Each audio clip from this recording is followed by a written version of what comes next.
Father Simon and the Humorous Collective. Well, I think you'll be the judge of that. Correct. Like many of your confessions, ours goes back 20 years or more. But unlike the majority, we cannot hope that youth and inexperience will help with forgiveness, as we were already sliding out of control into middle age at the time, but without the usual wisdom that comes with it. Humour has always been a big part of our family life.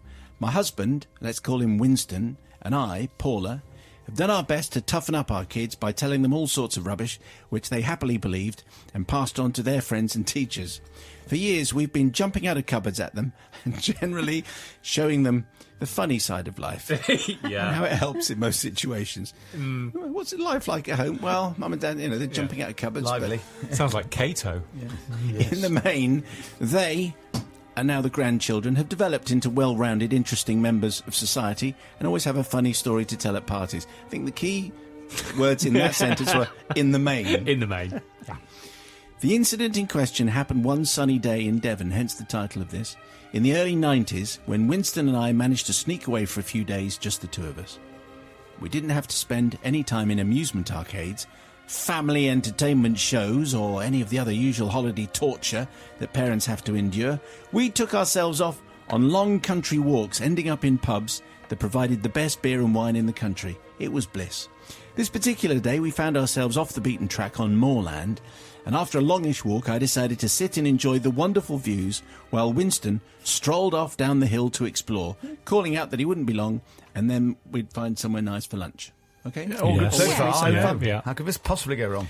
After a short time, I could hear his footsteps coming up the rocky path. With my renewed energy, I thought this would be an ideal opportunity to liven the holiday up.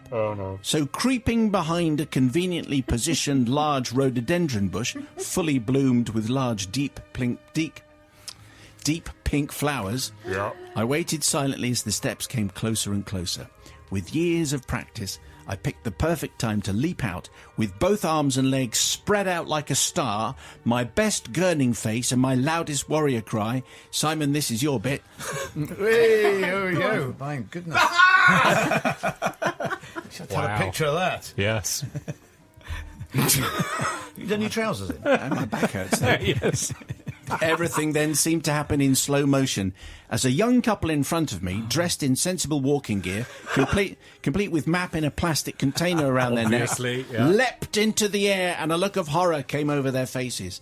I scrambled away, muttering apologies and trying to explain that I thought they were my husband between them, which didn't seem to reassure them that much as they scrambled away in the opposite direction, desperate to find safety from the lunatic woman on the hill.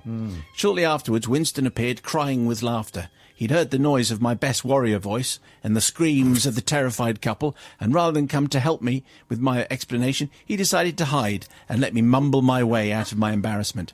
Feeling Winston had some serious brownie points to earn, we made our way back towards the car with a promise of copious amounts of wine and a tasty lunch via the small wood. Trying to get into my good books with making me laugh, a ruse which had helped him a lot over the years, he suddenly leapt up on a tree bough and shinned up to the great height at the top of the tree with all the skill of a rather ungainly bear, and proudly started to beat his naked chest like a gorilla, whilst roaring his best Tarzan impersonation. Oh, here we go again.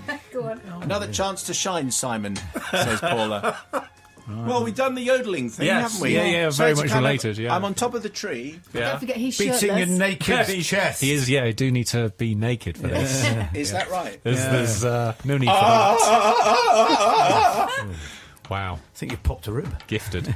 Yeah. Thank you. But gifted, but not in that way. No. He knows this is the best way to my heart, and helpless with laughter, I danced a jig.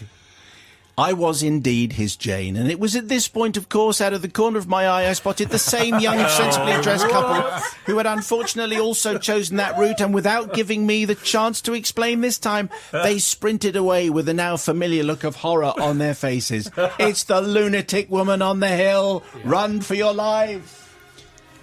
We obviously don't seek forgiveness from the young couple. We already apologised to them once, and by now they'll be middle-aged and hopefully will realise that people still play in the woods at ripe old ages. Is that right? Yes. There's a Yes. thought. I'm writing that down. However, we would Play in the woods. Nige. However, we would like to beg forgiveness to all the people who they will have told not to visit this beautiful area for safety reasons because they've missed a real treat. Now retired, we still hide in cupboards and jump out at each other. but we've stopped using the airing cupboard at the top of the stairs for safety reasons. Winston still usually wins the tree climbing races with the grandchildren. We hope the Playful Collective will see that laughter is the best medicine and see their way to complete absolution for us. I think of all... I mean, I like all the pranks and I like all of it. But to conclude by just saying we now don't jump out of cupboards anymore, particularly the airing cupboard at the top of the stairs. Yes. Wow. Paula and Winston, they sound like interesting people to spend some time with. I bet they can yodel as well. Bobby, what do you think there? I want to go on holiday with these guys. I think the couple that lost their sense of humour both times, those are the people that should be avoided at all costs. I think people should be jumping out of cupboards, as long as it's safe to do so, of course, and more. These people really set an example. I think it's fabulous because, let's face it, life is full of all sorts of things, and if you can laugh at it, that's your only way. Careful right? when you climb in trees, though. Especially of a certain age, because I watch quite a lot of 24 Hours on A&E, and just be careful. Is that right? That's all I'm saying. Yeah, have fun, but with care. Forgiven. Okay, all right. Nigel, yeah. I love climbing trees still. That might surprise you. But I thought it was even worse. I thought it might have involved Paula stripping to her underwear or something, just where my mind raced to. Goodness me. Or heavens sake. impromptu cliff diving. I thought it could have all gone. So actually, I just thought someone might have slipped, and that was it. So well done, prankish Paula and Winston. You are type of grandparents I would love if I was a young... I'd like you anyway. Even have you ever hidden in a cupboard and jumped out at someone? Oh, yeah. I absolutely. You do that? Bobby, you do it. I don't do it enough, actually. You just reminded me. I must do it more often. Who do you jump out of a cupboard at? Well, lots of people, but I've lived with. But I must do more fun stuff at home, silly stuff at home. Why didn't you go to a BBC management cupboard and then in the middle of a meeting, wear your best sparkly frock and jump out and go, "Hey, supplies!" Next week? Yeah. Matt, what do you think?